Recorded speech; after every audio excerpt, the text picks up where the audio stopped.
Hi friends, good morning. তোমরা সবাই কেমন আছো? আশা করি সবাই ভালো আছো। তো আজকে আবার সকালে নতুন রেসিপি নিয়ে আসলাম, বাদাম বাটা। তো তোমরা অনেকে জানো যে বাদাম বাটা খাওয়া যায় না, হয়তো সবাই জানো যে ভাজাই খাওয়া যায়। তো আজকে আমি দেখাবো কি করে বাদাম বাটা খায়। এই দেখো যে বাদাম, এখানে গোটা বাদাম, আর এই যে এখানে দেখো দুটো পেঁয়াজ আর শুকনো লঙ্কা। তো এখন এই বাদামগুলো আমি একটু ছুলে নিব।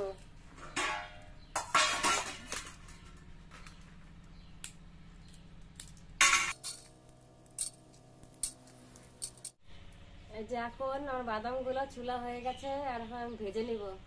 এটা গরম হয়ে গেছে, তো এখন বাদামগুলো ভেজে নিব।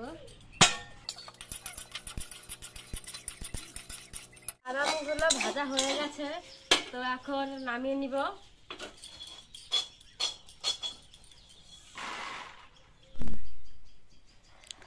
বাদামগুলো ঠান্ডা হোক, আর এর মধ্যে আমি যে পেঁয়াজ কুচি আর শুকনো লঙ্কাটা ভেজে নিব।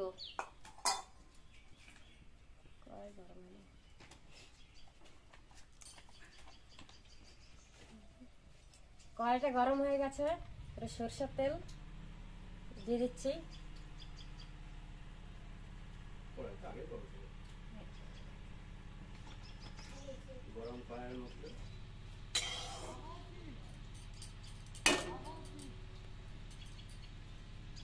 তেল গরম হয়ে গেছে, পেঁয়াজ কুচি দিয়ে দিচ্ছি।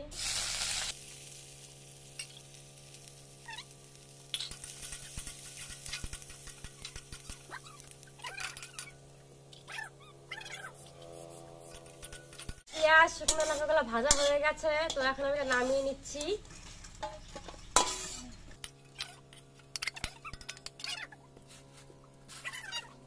ঠান্ডা হয়ে গেছে, তো এখন লাল চুকলাগুলো আমি ছাড়িয়ে নিব। এই যে দেখো কি সুন্দর হয়ে গেছে, লাল চুকলাটা উঠে ফেলাইছি, কত সুন্দর। এখন আমি বাদামটা বেটে নিব।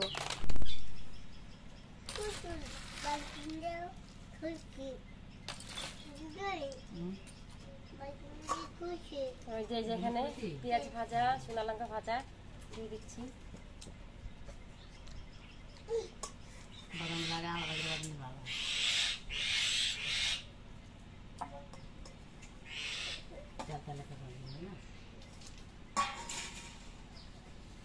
আর একটু দিয়ে দিব লবণ।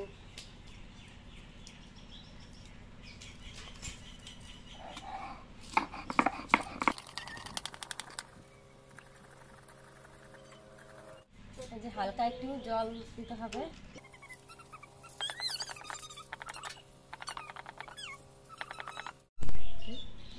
এই যে আমার বাদাম বাটাটা হয়ে গেছে।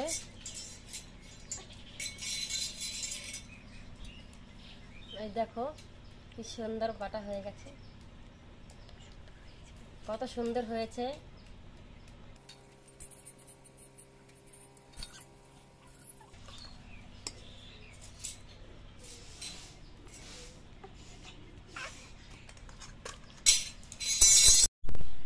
আমার একটা বোন এটা খেয়ে দেখবে যে কেমন হয়েছে।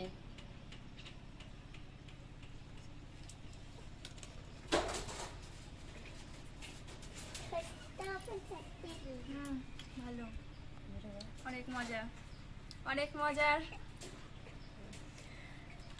তো বন্ধুরা, তোমরা এরকম করে বাড়িতে বানিয়ে খাবে, গরম ভাতের সঙ্গে খেতে এটা খুব ভালো লাগে।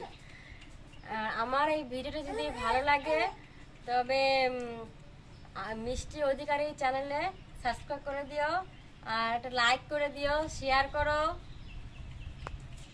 টাটা বন্ধুরা, আর এরপরে আসবো অন্য কোনো রেসিপি নিয়ে। টাটা।